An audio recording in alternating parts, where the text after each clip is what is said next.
बिस्मिल्लाहिर्रहमानिर्रहीम। Hello dear students, आज हमारी पहली क्लास है, इंट्रोडक्टरी क्लास है इंग्लिश ग्रामर की। और सबसे पहला टॉपिक जो है हमारा वो सेंटेंस के बारे में होगा। सेंटेंस एंड इट्स पार्ट्स, या ऐसे आप यूँ समझ लेंगे जैसे आपने नाम सुना होगा सब्जेक्ट के बारे में।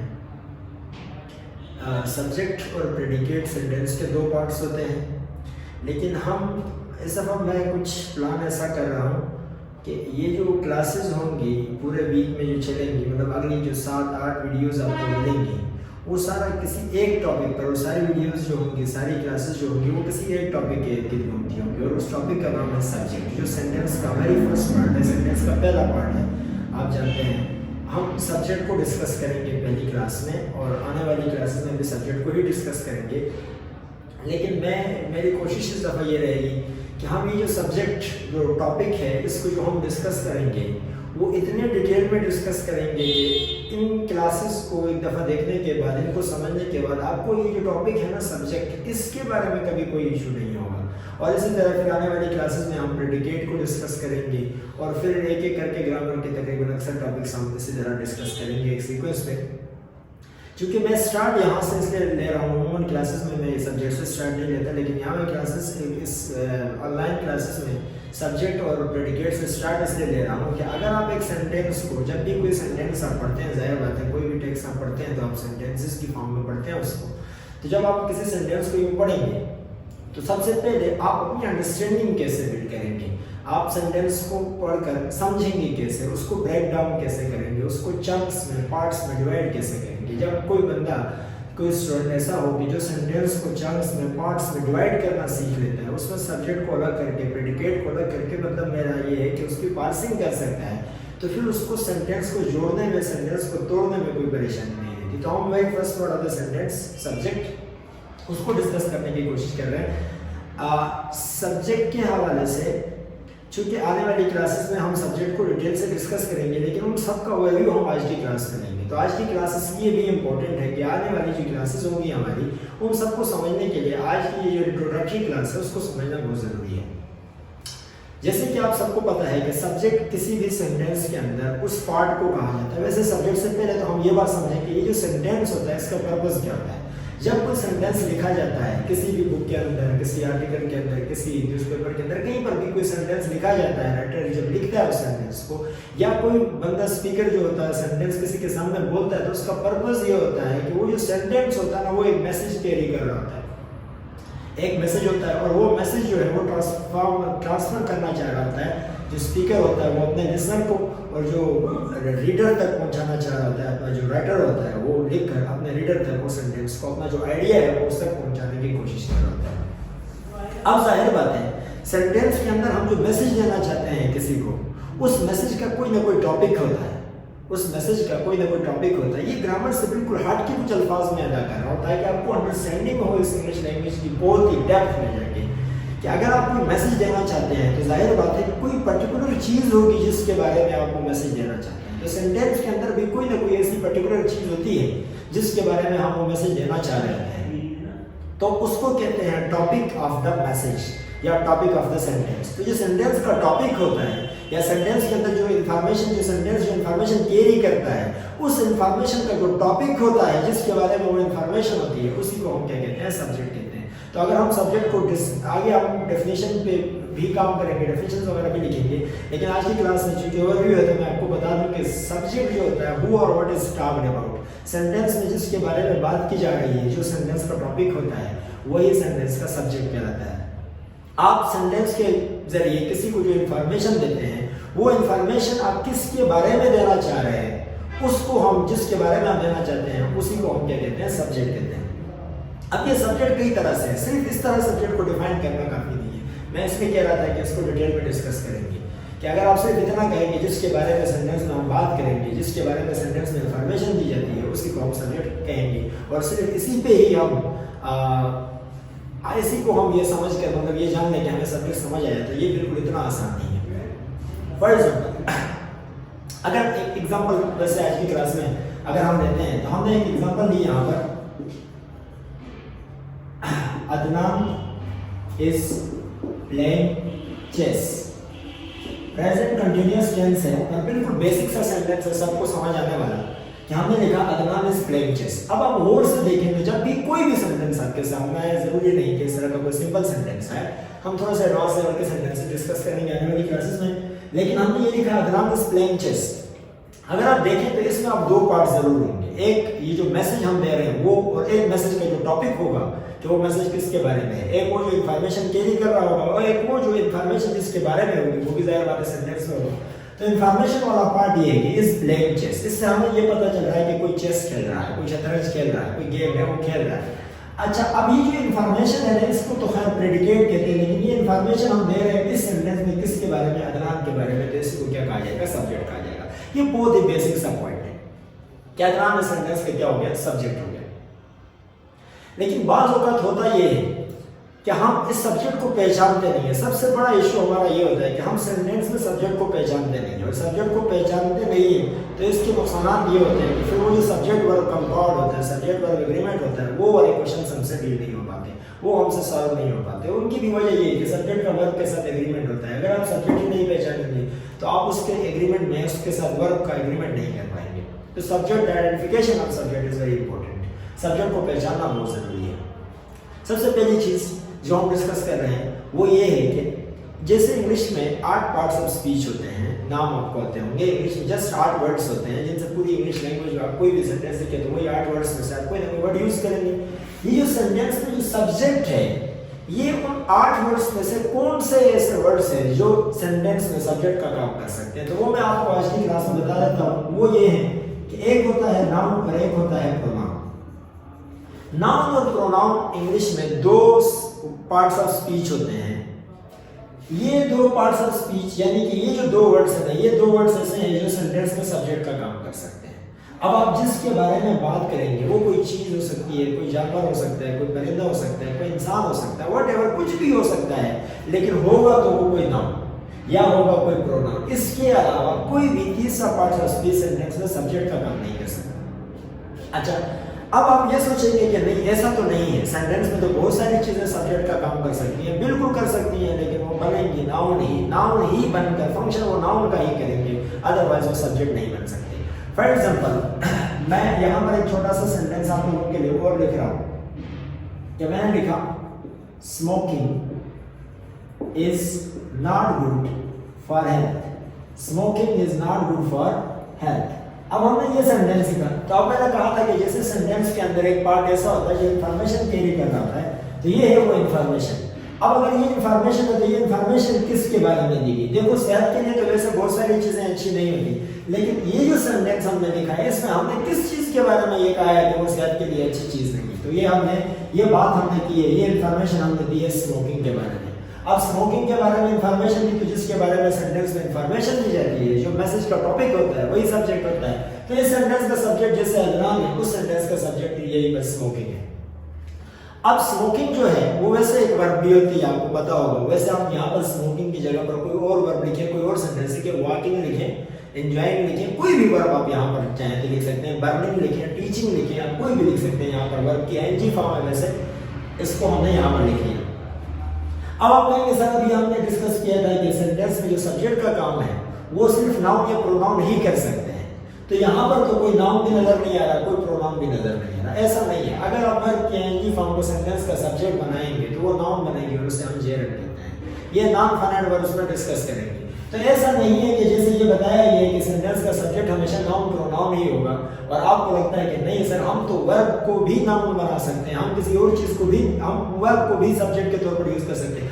आप वर्ब को जब सब्जेक्ट के तौर पर यूज करते हैं तो वो फंक्शन नाउन का ही करता है। इसमें हम फंक्शनल ग्रामर डिस्कस कर रहे हैं। ये वर्ब मतलब इस तरह की कोई भी एनजी फॉर्म लगाएंगे तो अगर आपको लगता है कि ये वर्ब है, तो हम जब उसको सब्जेक्ट का काम करवाएंगे तो वो फिर क्या फंक्शन करेगा? नाउन का ही फंक्शन करेगा। आप कोई भी वर्ब के एनजी फॉर्म को एज अ सब्जेक्ट यूज करेंगे तो वो सेंटेंस में एज अ नाउन ही यूज होगा। तो कुल मिला के बाद हम यही कह सकते हैं डायरेक्टली कि अगर आप कोई भी वर्ड जिसको आप सब्जेक्ट बनाकर यूज करेंगे तो वो फंक्शन हमेशा नाउन का ही करेगा या प्रोनाउन का करेगा। खैर फंक्शन प्रोनाउन का नहीं कर सकता, प्रोनाउन नाउन की जगह यूज होता है, तो नाउन का ही करेगा। कुल मिला के बात ये हुई कि सेंटेंस का जो सब्जेक्ट होता है वो हमेशा नाउन या प्रोनाउन होता है। सब्जेक्ट जो होता है उस पार्ट को कहते हैं सेंटेंस में जिसके बारे में इंफॉर्मेशन दी जाती है। अच्छा, कुछ सेंटेंसेस ऐसे भी होते हैं जिनमें फॉर एग्जांपल हमने यहाँ पर एक और एग्जांपल ली। ये सारी आने वाली वीडियोस में, आने वाली क्लासेस में ये एक एक सब्जेक्ट की जो टाइप्स है इनको हम अलग अलग डिटेल में डिस्कस करेंगे कि कब कौन से वाले सब्जेक्ट को कैसे यूज करना है। हमने लिखा for example there is some water, there is some water in the jug. हमने सेंटेंस लिखा there is some water in the jug. अब अगर गौर से देखा जाए तो इस सेंटेंस का सब्जेक्ट क्या है, देखिए यहाँ पर हमने एक इज लिखा है, वर्ब है, और ये वाला पार्ट है और ये वाला पार्ट है सम वाटर, और ये वाला, ये मैंने चंक्स में अलग अलग डिवाइड किया क्योंकि ये सेंटेंस थोड़ा सा समझना मुश्किल होगा। इसलिए कि यहाँ पर अब आपको देखना पड़ेगा कि ये जो इन्फॉर्मेशन दी जा रही है ये इन्फॉर्मेशन है किसके बारे में। क्या ये इन्फॉर्मेशन देयर के बारे में है? तो आप कहेंगे नहीं सर, ये इन्फॉर्मेशन देयर के बारे में हो ही नहीं सकती। ये इन्फॉर्मेशन है जग के अंदर जो चीज है ना वो क्या है, कुछ पानी है, पानी के बारे में इन्फॉर्मेशन दी जा रही है। तो इसका मतलब ये हुआ कि ये सेंटेंस का जो सब्जेक्ट है ना वो है सम वाटर। अच्छा, अगर वाटर इस सेंटेंस का सब्जेक्ट है तो फिर ये क्या बोला है जो हमने सब्जेक्ट की जगह पर लिखा है। तो कुछ सेंटेंसेस में हम इस वर्ड देयर को भी एज अ सब्जेक्ट यूज करते हैं। अब देयर को समझते हैं, जैसे हमने कहा कि नाउन या प्रोनाउन सब्जेक्ट का काम करते हैं, तो ये देयर तो नाउन होता है और नहीं ये प्रोनाउन होता है। फिर ये सब्जेक्ट का काम किस तरह कर रहा है? ये असल में होता है एडवर्ब, और वो भी एडवर्ब ऑफ प्लेस होता है। और एडवर्ब कभी भी सेंटेंस का सब्जेक्ट नहीं बन सकता, लेकिन हमने इसको फिर भी देयर को एडवर्ब यहाँ पर यूज किया। जब आप किसी सब्जेक्ट की जो इंपॉर्टेंस होती है, वैसे अगर आप प्रेडिकेट में शिफ्ट करना चाहते हैं तो आप सब्जेक्ट को प्रेडिकेट में शिफ्ट करते हैं। इस पर एक डिटेल में लेक्चर दूंगा, ये थोड़ा सा एडवांस लेवल का होता है।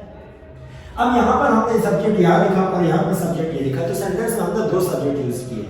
असल में ये जो सब्जेक्ट हमने यूज किया है ना, और ये वाला जो सब्जेक्ट यूज किया, इस सब्जेक्ट को हमने, जो ये वाला सब्जेक्ट है, इस सब्जेक्ट को इंट्रोड्यूस करने के लिए ये वाला सब्जेक्ट लिखा है। इसलिए इस सब्जेक्ट को इंट्रोडक्टरी सब्जेक्ट कहते हैं। असल नाम इसका एक और भी होता है डमी सब्जेक्ट। डमी सब्जेक्ट से आपको बेहतर समझ आएगी। ये जो डमी वर्ड है इसका फंक्शन जो जब आपको समझ आएगा तो इस एडवर्ब का मतलब इस सब्जेक्ट का भी आपको फंक्शन जल्दी समझ आएगा। तो ये जो सब्जेक्ट होगा इसको हम डमी सब्जेक्ट कहेंगे या इसको इंट्रोडक्टरी सब्जेक्ट कहेंगे। इसको इंट्रोडक्टरी सब्जेक्ट इसलिए कहा जाता है कि ये जो रियल सब्जेक्ट है इसको इंट्रोड्यूस करने के लिए ये सब्जेक्ट हमने यहाँ पर लिखा है। अच्छा, अब हम जो बीच में वर्ब है उसका एग्रीमेंट किसके अकॉर्डिंग करेंगे? क्या हम एग्रीमेंट इस रियल सब्जेक्ट की जो असल में जिसके बारे में बात की जा रही है इसके अकॉर्डिंग करेंगे? ये जो वर्ब है इसके अकॉर्डिंग लगेगी या वर्ब देयर के अकॉर्डिंग लगेगी? तो आपको पता होना चाहिए नाउन के पास नंबर होता है, एग्रीमेंट वाटर के साथ ही होगा, रियल सब्जेक्ट के साथ ही होगा।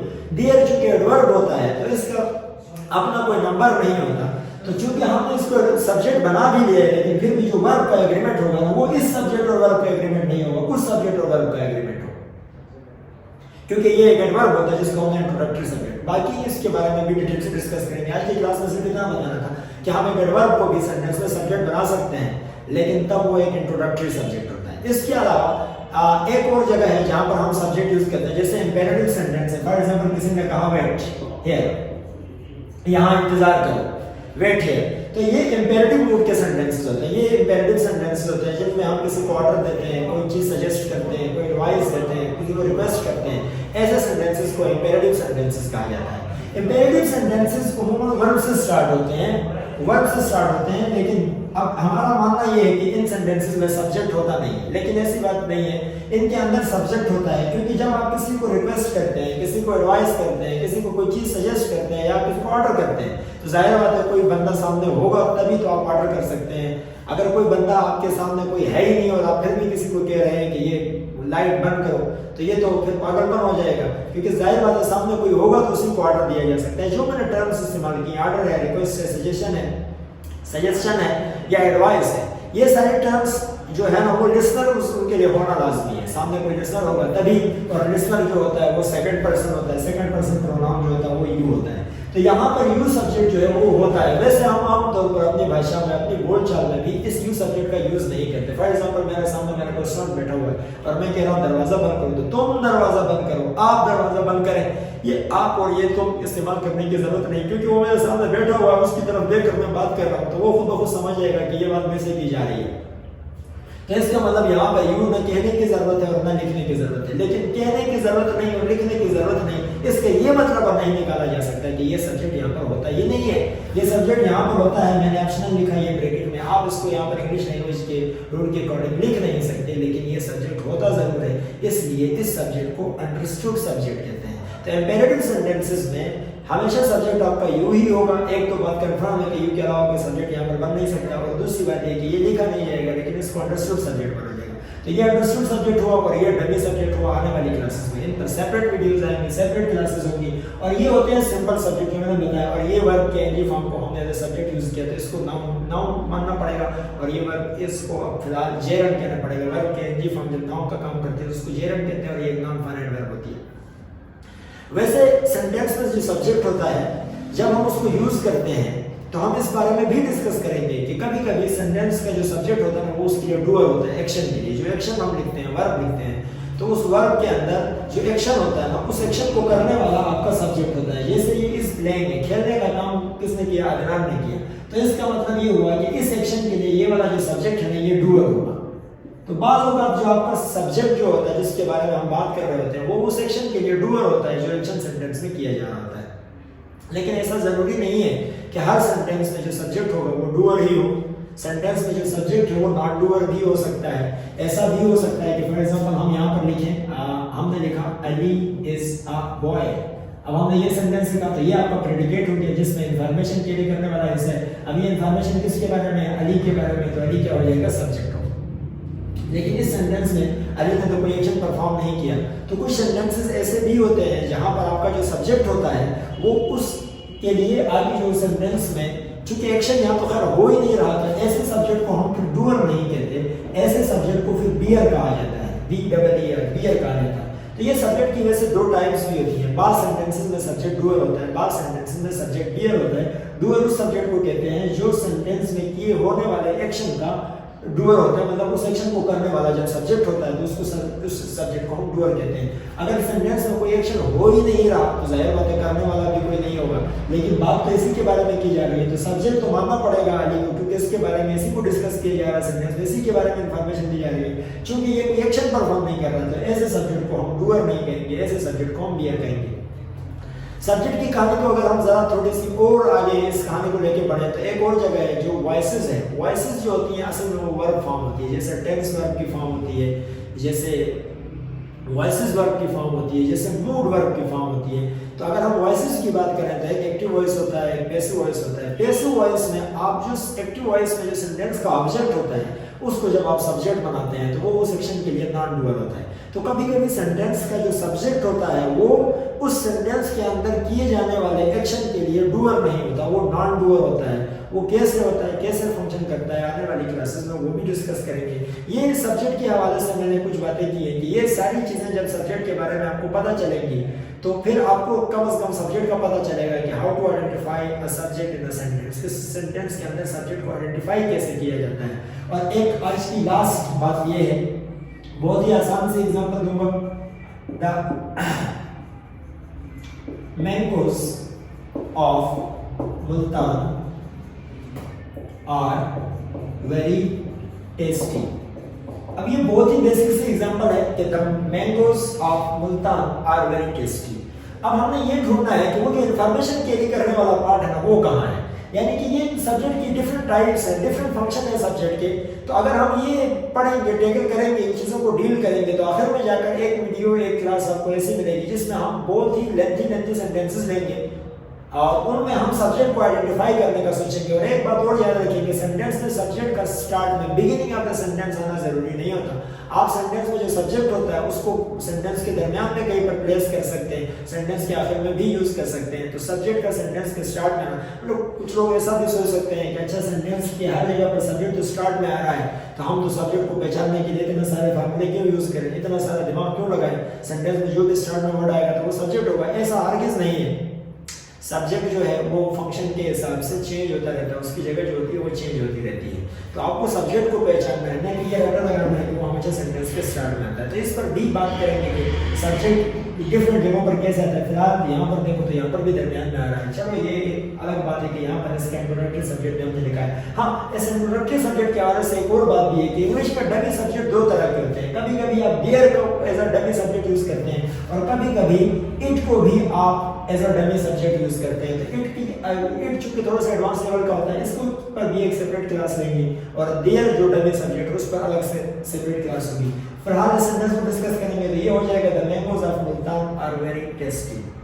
इसका अगर प्रेडिकेट मालूम किया जाए, सेंटेंस का वो हिस्सा हम मालूम करने की कोशिश कर रहे हैं जो इंफॉर्मेशन कैरी कर रहा है, तो वो सिर्फ इतना सा है, आर वेरी टेस्टी। ये आपको, इसको मैंने पी से डिनोट किया, यानी कि ये सेंटेंस का क्या हो गया, प्रेडिकेट हो गया। अब ये इंफॉर्मेशन है किसके बारे में, यानी कि ये टेस्टी किसको कहा जा रहा है, तो ये टेस्टी कहा जा रहा है the mangoes of Multan, the mangoes of Multan को। लेकिन आपको पता होना चाहिए कि अब इनमें से कोई एक ही चीज टेस्टी होगी, जाहिर बात है, ऐसा तो नहीं होगा कि मुल्तान टेस्टी होगा, समझ आ रही है, ऐसा तो हम कह नहीं सकते कि मुल्तान टेस्टी होगा, लेकिन हम इसको अगर पूरे को सब्जेक्ट कह रहे हैं तो इसका मतलब मुल्तान भी टेस्टी होना चाहिए।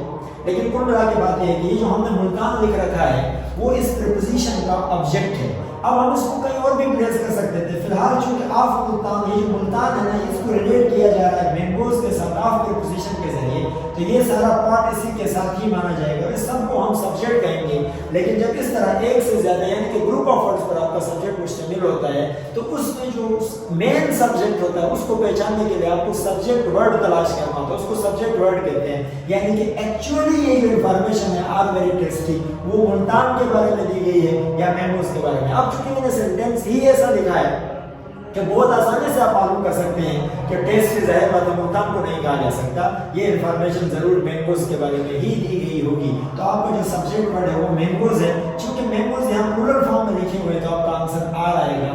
अदरवाइज अगर इस तरह की ऐसा हो सकता है कि बहुत कंफ्यूजिंग स्टेटमेंट्स आपके सामने आ सकते हैं और बच्चे ब्लंडर करते हैं, वो करते क्या हैं कि इसको अगर उन्होंने सब्जेक्ट माना होता या मान लेते हो अगर इसको सब्जेक्ट, तो मुल्तान चूंकि सिंगुलर नाउन होता है, प्रॉपर नाउन होता है, तो उसके हिसाब से यहाँ पर वो इज लगाते और ये गलत हो जाता। इस सेंटेंस में तो खैर कोई भी स्टूडेंट ऐसी गलती नहीं करेगा क्योंकि ये बहुत ही कॉमन सा सेंटेंस है। आपको पता चल गया कि टेस्टी, एक शेर को कैसे टेस्टी कहा जा सकता है, किसी चीज को टेस्टी कहा जा सकता है, तो वो मैंगोज है। अदरवाइज इस तरह के स्टेटमेंट्स आ सकती हैं जो बहुत ही कंफ्यूजिंग होती हैं, तो आपको चीजों को देखना पड़ेगा। जैसे इस चैनल का नाम है लॉजिक्स ऑफ ग्रामर, तो ग्रामर के वो तमाम लॉजिक्स जो हम आमतौर पर क्लासेस में डील करते हैं, मैं अपने स्टूडेंट्स के साथ डील करता हूँ, उनसे बहुत ही ज़्यादा, बहुत ही डेप्थ में, बहुत ही गहराई में मैं आपको इंसाइट्स प्रोवाइड करूँगा इंशाल्लाह आने वाली क्लासेस में। तब तक अपना ख्याल रखिएगा। अल्लाह हाफिज़।